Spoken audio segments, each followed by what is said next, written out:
আসসালামু আলাইকুম সুপ্রিয় খামারি ভাই ও বোনেরা, আমি শহীদুল হক বাপ্পি হাজারি আপনাদের জানাই প্রীতি ও শুভেচ্ছা। আসসালামু আলাইকুম সুপ্রিয় দর্শক শ্রোতা, আশা করছি আল্লাহ পাক রব্বুল আলামিনের রহমতে বেশ ভালোই আছেন। দর্শক, আপনারা 160 ডিমের ইনকিউবেটরে অনেকেই টার্কির বাচ্চা ফুটানো দেখতে চেয়েছিলেন। আসলে টার্কির ব্যবসাটি বাংলাদেশে অ্যাভেলেবেল নয়, তথাপিও অনেক কষ্ট করে এক খামারি ভাইকে খুঁজে আমরা এই ভিডিওটি সংগ্রহ করতে সক্ষম হয়ে থাকি। তো এই 160 ডিমের ইনকিউবেটরে যদিও টার্কির বাচ্চা দেখা যাচ্ছে, এখানে যদি মুরগির বাচ্চা ফুটাতে চান তবে প্রত্যেক 6 দিন পর পর 53টি করে সারা মাসে 265টি মুরগির বাচ্চা ফুটাতে পারিবেন। কোয়েল পাখি করিলে এককালীন প্রায় 400 এবং সারা মাসে 800টি কোয়েল পাখির বাচ্চা ফুটানো যাবে। সেই ক্ষেত্রে কোয়েল পাখির ডিমের ট্রেগুলোকে কিনে আপনারা এই মুরগির ডিমের ট্রের সাথে বেঁধে বাচ্চা ফুটাতে হবে।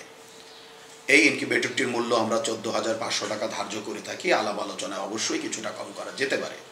তো দেখতে পাচ্ছেন দর্শক, খামারি ভাই টার্কির বাচ্চা ফুটাচ্ছেন। ইনকিউবেটরের উপরে ডিমগুলো দিয়েছেন।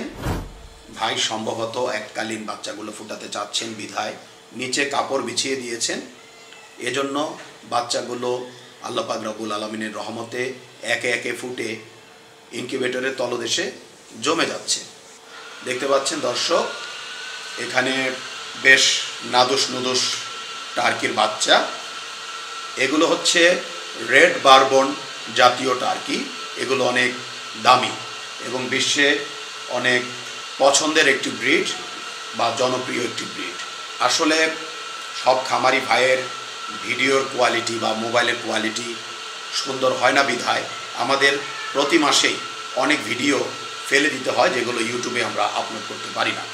তো আশা করছি দর্শক, আজকে আমাদের এই ভিডিওর মাধ্যমে আপনাদেরকে 160 ডিমের ইনকিউবেটরের পাশাপাশি 160 ডিমের ইনকিউবেটরে কিভাবে টার্কির বাচ্চা ফুটানো হচ্ছে এই বিষয়ে ন্যূনতম একটু ধারণা দিতে সক্ষম হয়েছি।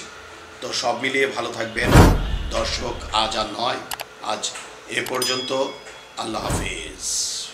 বজ্রপাতে আপনাদের ইনকিউবেটরটি জ্বলে গেলে কালো সুইচটি অফ করে লাল সুইচটি চেপে দিলে আপনার ডিমগুলো নিরাপদে থাকিবে। যেখানে 101 ডিমের স্যাটার ট্রেতে বড় ডিমগুলো বসে না এবং ডিমের সাথে ডিম লেগে যায়, সেখানে আমাদের 102 ডিমের স্যাটার ট্রেতে বড় সাইজের ডিমগুলো ঢোকে এবং ডিমের সাথে ডিম লাগে না। স্যাটার এবং হ্যাচার ট্রে একই মাপের হওয়াতে যেখানে 102টি ডিম একটি একটি করে ট্রান্সফার করতে প্রায় 5 থেকে 6 মিনিট লাগতো, সেখানে মাত্র 2 সেকেন্ডে ডিমগুলো ট্রান্সফার করা সম্ভব। যেখানে লোকাল শিটের বডিগুলো হাত দিয়ে জাতা দিলে ঢ্যাপ ঢ্যাপ করে এবং 5 থেকে 7 বছরের বেশি যায় না, সেখানে আমাদের আন্তর্জাতিক মানের বডিগুলো ঢ্যাপ ঢ্যাপ করবে না, অনেকটা ফ্রিজের মতো এবং অনায়াসে 15 থেকে 20 বছর চালাতে পারিবেন। বেলজিয়ামের পিটারসান ইনকিউবেটরের অনুকরণে আমরা ডিক্স হিউমিডিফায়ার করতে সক্ষম হয়েছি, যেখানে একটি আল্ট্রাসনিকে বছরে 5 থেকে 12টি কিনতে হয়, সেখানে 10 বছরে মাত্র 1500 টাকা থেকে 2000 টাকায় আপনারা এই ডিক্স হিউমিডিফায়ার ব্যবহার করিতে পারিবেন। এবং বড় ইনকিউবেটর গুলোতে আমরা সাধারণত ওয়াটার স্প্রে গুলো ব্যবহার করে থাকি। আমাদের ফ্যান ব্লেডে রয়েছে একটু ভিন্নতা, কারণ ডিমকে সরাসরি বাতাস দিলে বাচ্চার ওয়াটার লস হতে পারে, এজন্য গুণগত মানের বাচ্চা পাওয়া সম্ভব নয়। আর বিদেশ নয় দর্শক, এখন আমরা বাংলাদেশে উন্নত বিশ্বের বেলজিয়ামের পিটারসান ইনকিউবেটর অনুকরণে 19,200, 38,400 এবং 57,600 ডিমের ইনকিউবেটর করতে সক্ষম হয়েছি।